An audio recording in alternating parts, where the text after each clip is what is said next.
Good morning. Welcome to today's lecture. आज के इस वीडियो लेक्चर में हम ABCD पैरामीटर्स पढ़ेंगे। अभी तक हमने पैरामीटर्स में से 3 टाइप के पैरामीटर कर लिए हैं, Z पैरामीटर, Y पैरामीटर और H पैरामीटर। आज हम पढ़ेंगे कि ट्रांसमिशन पैरामीटर्स क्या होते हैं। ABCD पैरामीटर को ट्रांसमिशन पैरामीटर इसलिए बोलते हैं क्योंकि ये ट्रांसमिशन लाइन्स में यूज आते हैं। जो अभी तक हमने जो पढ़े हैं पैरामीटर्स, सेम इसी की तरह ABCD पैरामीटर्स होते हैं। डिफरेंस देखिए क्या होता है। क्योंकि जब भी हम ट्रांसमिशन लाइन पढ़ते हैं तो हम पढ़ते हैं इनपुट सिग्नल और आउटपुट सिग्नल। यानी इनपुट कोई मान लीजिए एक 2 पोर्ट नेटवर्क है जिसमें VS सोर्स वोल्टेज है, IS सोर्स करंट है, VR रिसीवर साइड का वोल्टेज है, IR रिसीवर साइड का करंट है। तो यहाँ से करंट एंटर करता है, यहाँ से बाहर निकलता है। ये डायरेक्शन, ये तो IS का डायरेक्शन है, ये IR का डायरेक्शन है, ठीक है। लेकिन जब भी हम 2 पोर्ट पैरामीटर्स पढ़ते हैं तो हम डायरेक्शन लेते हैं दोनों का इनवर्ड डायरेक्शन। इसलिए इस चीज़ के लिए, क्योंकि ये आउटवर्ड डायरेक्शन होता है, हम इसको लिख देंगे, I2 को लिख देंगे माइनस का I2। अगर इसको माइनस का I2 लिखेंगे तो IR के इक्वल हो जाएगा। इसलिए हम यहाँ पे नेगेटिव पैरामीटर्स यूज़ में लेते हैं। ये सिर्फ ऐसे पैरामीटर हैं जो हम ट्रांसमिशन लाइन में यूज कर सकते हैं। यहाँ पर V1 और I1 हमारा डिपेंडेंट होगा किसके ऊपर, V2 और I2 के ऊपर। देखिए क्या इक्वेशन बनती है, V1 इक्वल्स टू होता है AV2 माइनस BI2, यानी AV2 प्लस B माइनस का I2। इसी तरह का I1 होता है CV2 प्लस D माइनस का I2। ये इक्वेशन होती है ट्रांसमिशन पैरामीटर्स की। इन्हीं को अगर हम मैट्रिक्स फॉर्म में लिखते हैं तो इस तरीके से लिखा जाएगा, V1 I1 equals to ABCD V2 और I2। देखिए क्या चीज़ बताइए, यहाँ पे मैंने ट्रांसमिशन का लाइन का मतलब है कि हम इलेक्ट्रिकल पावर ट्रांसफ़र करते हैं सब स्टेशन से, उस समय ये पैरामीटर्स यूज़ में आते हैं। क्योंकि हम इनकमिंग करंट है उसी को हमें आगे ट्रांसफ़र करना होता है। तो मान लीजिए ये V1 सोर्स वोल्टेज है, ये I1 है, ये कोई ट्रांसमिशन लाइन है, 2 पोर्ट नेटवर्क है, उससे जो आने वाला करंट वो आगे ट्रांसफ़र होता है, ये IR है और ये वोल्टेज VR है। देन ये वोल्टेज इसके अंदर जाएगा, सेकंड आगे फिर से ट्रांसमिशन लाइन जोड़ रखी है, इसको मैंने I1 डैश दे दिया, V1 डैश दे दिया, ये फिर IR डैश VR डैश। इसी तरीके से एक थर्ड नेटवर्क कनेक्ट हो जाएगा। यानी डायरेक्शन देखिए आप, इनकमिंग करंट डायरेक्शन देखिए। अगर इन्हीं को हम 2 पोर्ट नेटवर्क में लिखते हैं, क्योंकि IR जो करंट होता है उसको हम I2 सेम होता है, बस डायरेक्शन रिवर्स होता है, इसलिए हम इसको लिख देते हैं माइनस का I2। इसलिए आप कंफ्यूज मत होना, और यही इसकी क्वालिटी है, इसीलिए इसको हम ट्रांसमिशन लाइन्स में यूज कर सकते हैं। सेम अभी तक जो हमने किया वही मेथड यूज करेंगे। हम AB और CD की वैल्यू निकालेंगे। किस तरीके से निकालेंगे, अगर हमें A और C की वैल्यू निकालनी है तो हम I2 करंट को 0 करेंगे, और जब B और D की वैल्यू निकालेंगे तो हम V2 वोल्टेज को 0 करेंगे। तो फर्स्ट देखिए, अगर हम I2 को 0 मानते हैं तो हमारा A बराबर आ जाएगा V1 अपॉन V2, वोल्टेज का रेशियो है, इनपुट अपॉन आउटपुट वोल्टेज का रेशियो, इसलिए रिवर्स वोल्टेज गेन बोला है। इसी तरीके से अगर C निकालेंगे तो I1 और V2 का रेशियो है, C बराबर I1 अपॉन V2, I1 यानी इनपुट का करंट और V2 यानी आउटपुट का वोल्टेज। दोनों पोर्ट डिफरेंट, इसलिए ट्रांसफ़र वोल्टेज और करंट और वोल्टेज का रेशियो, इसलिए एडमिटेंस, तो नाम दे दिया ट्रांसफ़र एडमिटेंस। यूनिट क्या होगी, मो। ये यूनिट लेस, क्योंकि गेन है, गेन की कोई यूनिट नहीं होती, इसलिए ये यूनिट लेस है। नेक्स्ट देखिए, अगर हम B और C निकालेंगे तो हम किसको 0 करेंगे, वोल्टेज को 0 करेंगे, शॉर्ट सर्किट करेंगे, ठीक है, आउटपुट पोर्ट को। V2 को 0 करने के बाद हमारे B की वैल्यू क्या आएगी, ये वाला पोर्शन 0 हो जाएगा, V1 बराबर माइनस BI2, तो B बराबर V1 अपॉन माइनस I2। क्योंकि डिफरेंट पोर्ट हैं, वोल्टेज और करंट का रेशियो डिफरेंट पोर्ट है, इसलिए ट्रांसफ़र वोल्टेज अपॉन करंट है, इसलिए इम्पीडेंस, यूनिट क्या हो गई, ओम। सिमिलरली यहाँ से हम D क्या निकालेंगे, D बराबर, क्योंकि V2 0 कर दिया तो ये पोर्शन 0 हो जाएगा, I1 बराबर माइनस DI2 हो जाएगा। तो D की वैल्यू क्या हो जाएगी, I1 अपॉन माइनस I2। क्योंकि input current upon output current है, इसलिए रिवर्स करंट गेन। यूनिट क्या होगी, कोई यूनिट नहीं होगी, ये हो गया यूनिट लेस, ठीक है। इस तरीके से हम ABCD पैरामीटर्स निकालते हैं और इनको हम ट्रांसमिशन लाइन में यूज़ करते हैं। आइए अभी एक एग्जाम्पल के थ्रू करते हैं कि किस तरीके से हम ABCD पैरामीटर निकालेंगे। ये एक न्यूमेरिकल दिया गया है, 2 ओम, 10 ओम और 4 ओम के 3 रेसिस्टेंस कनेक्ट हैं। इस पोर्ट का वोल्टेज हो गया यहाँ से यहाँ V1, ये करंट हो गया I1, ये पोर्ट का वोल्टेज हो गया V2 और करंट हो गया I2। ठीक है, सोल्व करने से पहले हमेशा जो भी पैरामीटर हमें निकालने हो पहले उनकी इक्वेशन लिखा करिए। तो V1 इक्वल्स टू होता है AV2 minus BI2 and I1 equals to होता है CV2 माइनस DI2। पहले हम A और C निकालेंगे। A और C निकालने के लिए हमें क्या करना होगा, लेट I2 बराबर 0। क्या मतलब हुआ इसका, ओपन सर्किट करना है किसको, आउटपुट पोर्ट को।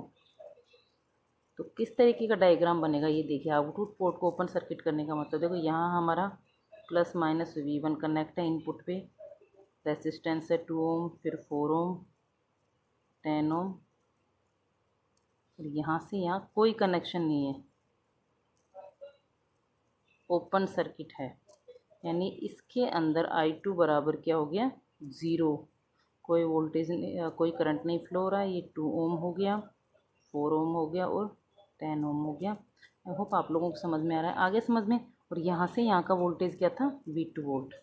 ये हमारा नया डायग्राम बन जाएगा। हम I2 को 0 कर रहे हैं, I2 को 0 कर रहे हैं, यानी इस ब्रांच में कोई करंट नहीं आ रहा। अगर इस ब्रांच में कोई करंट नहीं है तो इसके अंदर कोई वोल्टेज ड्रॉप नहीं है, तो यहाँ से यहाँ का वोल्टेज और यहाँ से यहाँ का वोल्टेज सेम होएगा, इसलिए मैंने इसको लिख दिया, ये वोल्टेज हो गया V2 वोल्टेज। आया समझ में, क्योंकि इसके अंदर कोई वोल्टेज नहीं है। तो ये एक तरीके से ऐसा सर्किट है, मैं इस तरफ साइड में ड्रॉ कर रही हूँ, एक तरीके से इस तरीके का सर्किट हो जाएगा ये।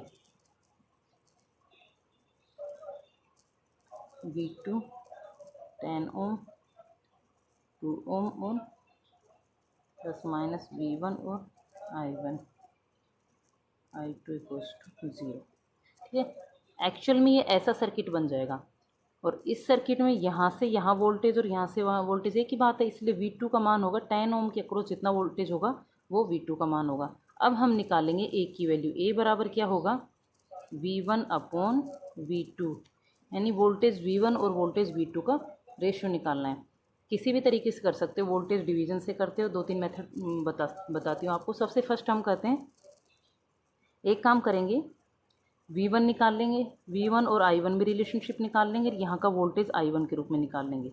देखिए कैसे करेंगे, कितना टोटल रेसिस्टेंस कितना है, 12 ओम। तो V1 बराबर हो गया 12 I1। ये तो सीधा सीधा समझ में आ रहा है। V1 वोल्टेज है, I1 इसमें करंट है, एक ही सर्किट है, 10 और 2 ओम सीरीज में है। तो V1 बराबर करंट इंटू रेसिस्टेंस, 10 और 2 12 इंटू I1, ये हो गया। अब देखिए V2 का मान क्या है, V2 का मान ये 10 ओम के अक्रॉस जितना वोल्टेज है, 10 ओम में करंट कौन सा आ रहा है, I1 ही आ रहा है। तो V2 बराबर कितना हो गया, 10 I2। V2 बराबर हो गया 10 I2।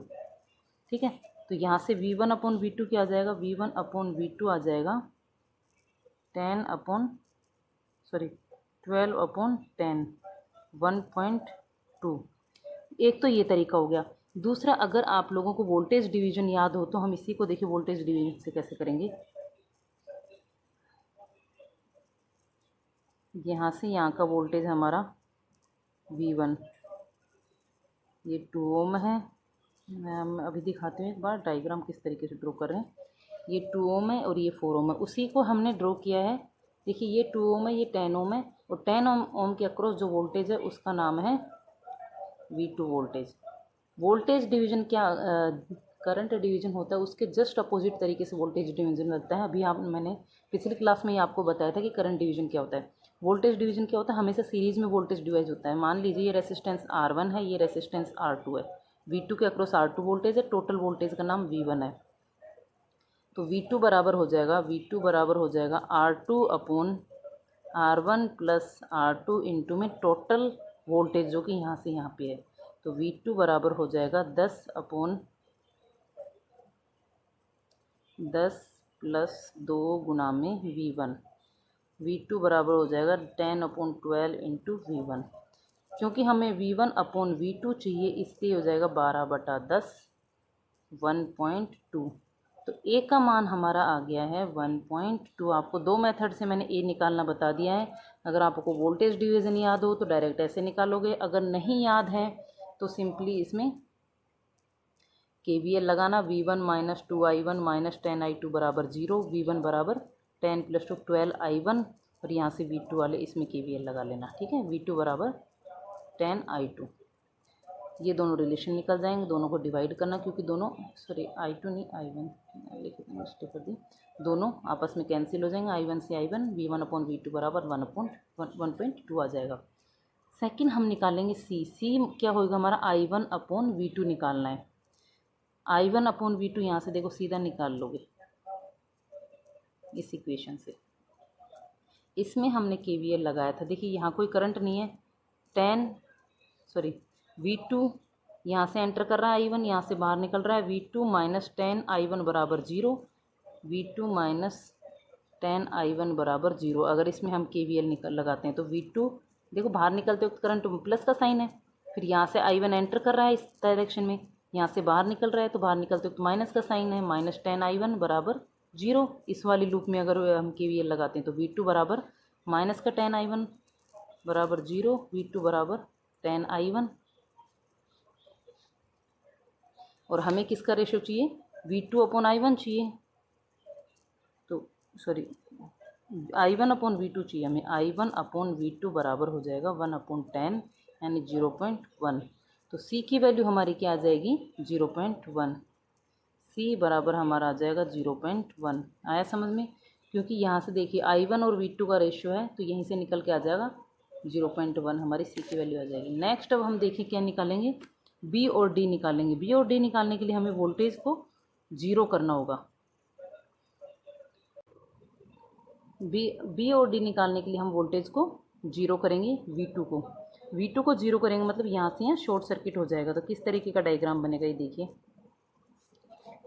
नेक्स्ट हमारा डायग्राम बनेगा 2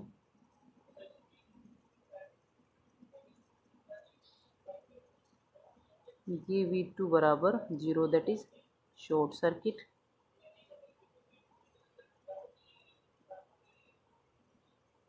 ये I1 ये I2, वैल्यूज़ क्या क्या हैं इसकी 2, 10 एंड 4, 2 ओम 10 ओम एंड 4 ओम। अब फिर से इक्वेशन लिख रही हूँ यहाँ पे, V1 equals to AV2 minus BI2, I1 equals to CV2 minus DI2, let V2 बराबर 0 that is short circuit output port. Output port को हमने शॉर्ट सर्किट कर दिया, V2 को 0 बना दिया है। अब हम फर्स्ट निकालेंगे B बराबर हमारा क्या हो जाएगा माइनस का V1/I2 when V2 equals to 0। V1 और I2 का हमें रेशियो निकालना है और दूसरा हमें निकालना है I1 और I2 का रेशियो। ये V1 है हमारा और ये I2 है, इनका रेशियो निकालेंगे तब हमारी इक्वेशन बनेगी B निकालने के लिए। देखिए किस तरीके से करेंगे, देखिए क्या अप्रोच लगाएंगे।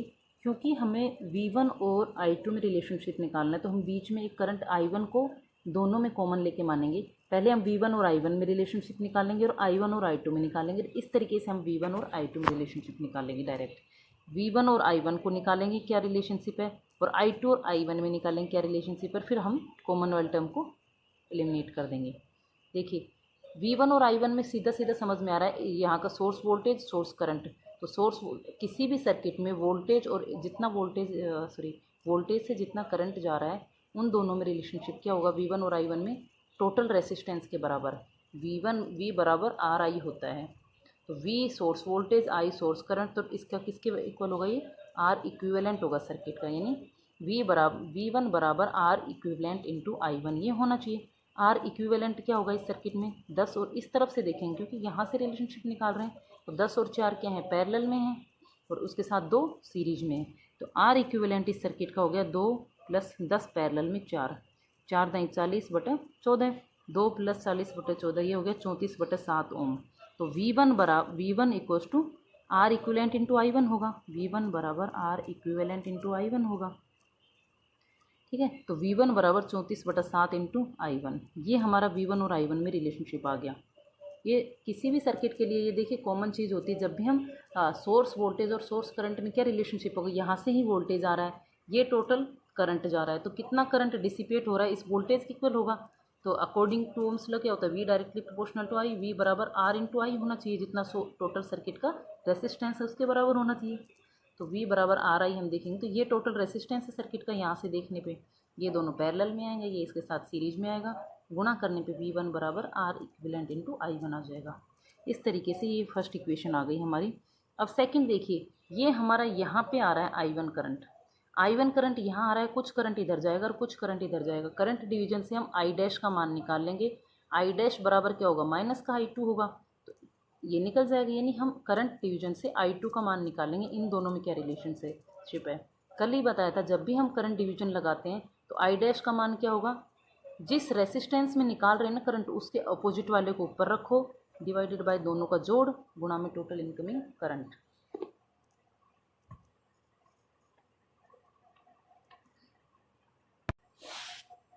ठीक है, तो ये हमने आई डैश का मान निकाला, आई डैश बराबर